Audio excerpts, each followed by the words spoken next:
Hey there you, welcome to Smog Vlog. Today we're going to be taking a look at the Smok M80 Pro Plus. What is it? M80 XPro Plus. It's the M80 XPro Plus. The XPro M80 Plus. It's simple. It's got a lot of stuff in there. Anyway, see you after the break.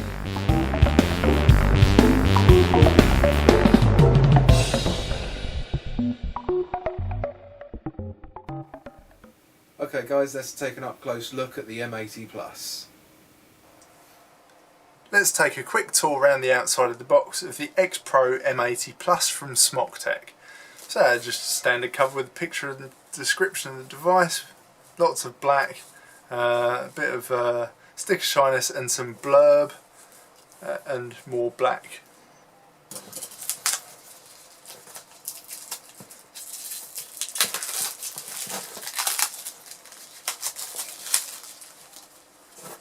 So,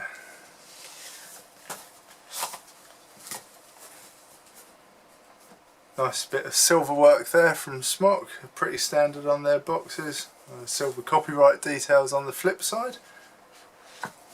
Opening the box up, we're presented with some tasty sweets. One battery, one manuals, one 510 adapter, one USB charging cable, and a lovely plush box. Taking a look at the device itself, we have the standard plus and minus operators with the go button. We have our display screen, 510 connector, USB charger, some heat stuff, venting for the batteries. What I have to say is I'm very impressed with the size of this unit. It is tiny. Let's take an up-close run through of the unit. So we have the minus button, a reset pinhole in there, a positive button, our display screen, and our operation or go button, as I like to call it. So if you want to lock the unit, you hit it 5 times and it's now locked. If you were to try and operate the unit, it helpfully shows you the date and time. So 5 more clicks and we're back unlocked. So if you were to hit the go button 3 times, that's going to put you into the menu mode. There's a bunch of menus you want to cycle around. Just stay static on the one you want to operate. The first menu, which is one you probably use most, is the operational menu. So 3 hits on that and we can change between wattage, temperature control and mech mob mode. So for menu 2, this is our puff counter, which lets you limit the number of puffs you may or may not want to take on your device. Who would use this? I have no idea, but you know, there you go, you've got it. Menu 3 is to set the date and time. This displays when you try and operate a locked unit. Menu 4 is one you may use, which is the temperature control setting, which can vary between 200 and 900 degrees Fahrenheit. And the last of our menu items, menu number 5, is our power options, where you would go to power off your device.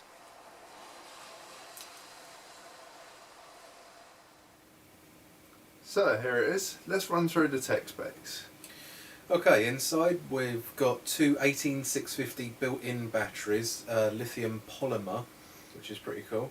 Yeah, despite having those 2 built-in batteries, this is a really tiny, tidy unit. Okay, so it's 85mm tall, 55mm wide and 22mm deep. It weighs 174 grams, sorry. That's really impressive. It's teeny for what it is. It's good. Output wattage for the device runs from 6 watts up to 80. Yeah, and it's a 4400 milliamp hour battery.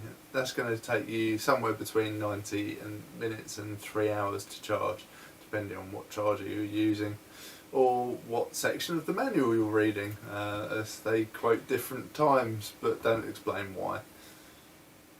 Yeah, also another thing that's weird is it says pretty much everywhere that it's a 4400 milliamp hour battery, and we believe that to be true, yet in the manual they quoted it as 4,000 milliamp hours, so well done. You can use coils with a resistance of 0.1 up to 3 ohm. If you run it in mech mod mode, it bypasses that protection, so you can probably run whatever you want, you know, within safety reasons.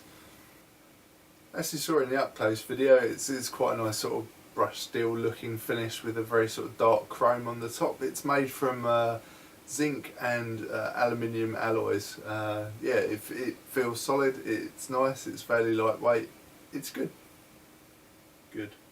Good? Good. Oh, good. Good. Good. Good. In terms of temperature control, the manual states that it runs from 200 degrees Fahrenheit up to 900 degrees Fahrenheit. However, on the website and a couple of other places, it actually mentions that temperature control only works up to 600 degrees Fahrenheit. Another inconsistency there, Smok. Well played. The device has also got a few safety features built into it. short circuit protection, open circuit protection, low voltage protection, and over temperature protection. Let's talk about some real world usage of the device. How have you found, operationally speaking? Yeah, I mean, it's a decent device. You know, a lot of battery power in there for a small unit. Fits in your hand okay, though the corners are a bit rough, rubs on your knuckles. One gripe I've got with the actual usage of it is you notice the lack of menu button. To get into the menu you've got to do 3 clicks on the go button, which doesn't sound much of an inconvenience, but compared to just pressing a menu button to then be able to directly access it, you've got 3 clicks and wait, and then clicks on the go button to get through to the menu you want, and then wait, and then you can adjust what you want. It's a bit of a faff. It would have been easier just with the addition of 1 extra button, and there is room, you know, it's not short on space. I completely agree with, I mean, the Smok have seen fit to add a reset button to the device so that if anything goes wrong you can reset it back to, you know, factory standards. Which is good, all devices should have that. But they couldn't add an extra button just for ease of, you know, navigating that menu, because in operation when I've used it, it feels wrong. Like an afterthought. Yeah. Yeah. Yeah. But, yeah, it's a shame. But it's not a showstopper by any means. Now, I mean, when we're talking about day-to-day usage of the device, really there are 3 sort of usage cases for this. So obviously you've got temperature control, which is one of the features. You've also just got a regular mod mode, and there's also a mechanical mod mode, which is pretty cool. So you've got kind of the best of all worlds with this device, and that is a real draw for it. Yeah, that's probably the best thing you can say about this. Let's start with temperature control. Now, I'm not overly sold on this device's temperature control. It's alright, it sort of limits your puffs and stuff, but there's plenty of reports on the net about people getting dry hits from it, and that's one of the main things you want to stop with temperature control. Everyone just sort of says that, yeah, it works great with a full tank, but once the tank's empty, you're going to end up with dry hits. So what is the point in temperature control? In all fairness to this article, yeah, we've read these reports online and whatnot, and people are reporting it. However, in the usage that I've had out of it, I have not had one dry hit from using temperature control. Yeah, same, but it makes me trust it less. You know, is it a fault? What I think it is a fault in their algorithm, the way it applies the temperature control. Or maybe it's been thrown out by starting temperature being off. You know, first vape it might work, second vape it might not because you're starting hot. I understand what you're saying. I mean, what with it being an early device as well, maybe there was a bit of dodginess in the algorithm they used. But I got no problems with it. Yeah, for day-to-day usage on a temperature control device, it does what you expect. You can limit your temperature, so therefore you sort of limit your the heat you get from it. Again, you could sort of control that with just adjusting your wattage, especially if you did have a device that wasn't stopping the dry hits, if it wasn't cutting out properly, then you might as well just adjust your wattage so you're not. But yeah, it's alright, it's alright. Is it alright? Alright. Alright. Next up, we've fitted the M80 with non-TC coiled iJust2 tank. Yeah, so it's got the regular EC coil head that's supposed to be 0.3 ohms. It's reading at 0.25. I've whacked the power in wattage mode all the way up to 80 watts, and let's just give it a hit.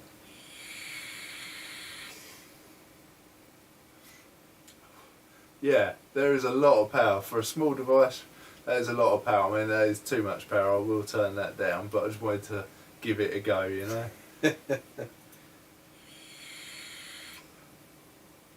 I think 60 is the sweet spot for that. In terms of usage for sort of wattage, yeah, it works good. It works good. It's a nice size device, and yeah, power delivery is fine. Not a particularly slow ramp up on power delivery in wattage mode. I'm pretty happy with it. Yeah, that is sweet. The third mode on the device is mech mode. Yeah, so we've fitted with Tugboat V1. Let's just give it a go, see what it can do.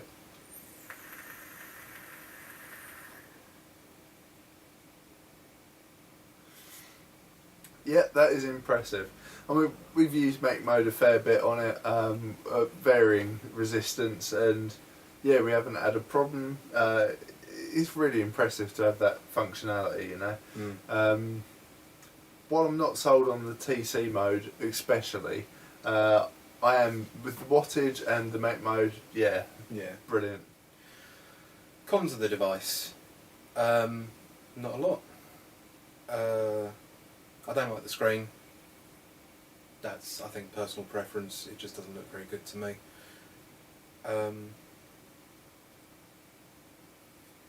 You? Yeah, so we've probably covered them all already. The bottom of the casing is a little bit rough, rubs a bit, but it's not terrible, you know. Lack of menu button I find a bit annoying every time you have to go into the menu. I mean, it's easy enough to use, but it's a hassle to use. Jonky. Yeah, a bit jonky. Temperature control could have been a bit better, but you know, it's an early TC device, so you know, you've got to expect that. It's been superseded by Smok themselves, so you know, they probably know this and have already addressed it. We'll find out in a couple of weeks. Yeah.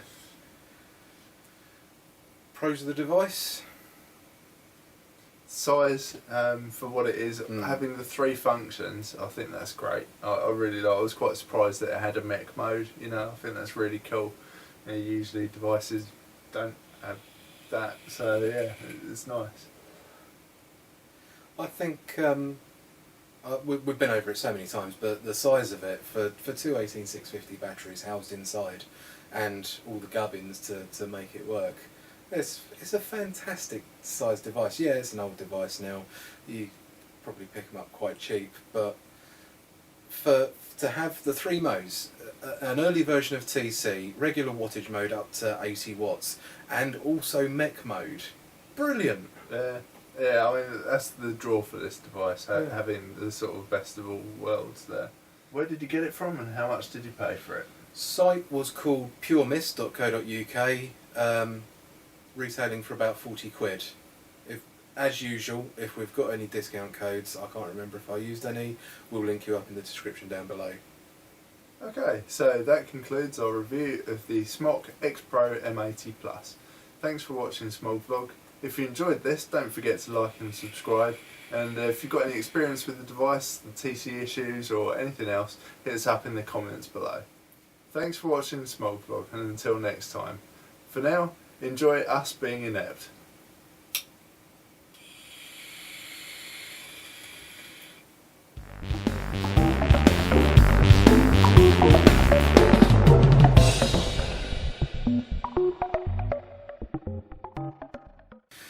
Okay guys, let's dive straight in with an up-close look at the Smok XPro Plus M80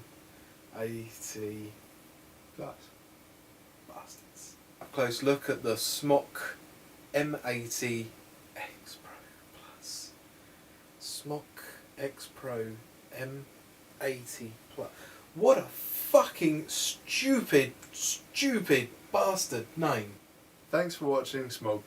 Please enjoy us being inept. How ironic.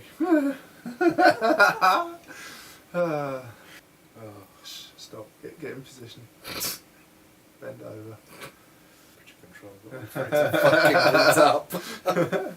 That'll do, Yeah, definitely.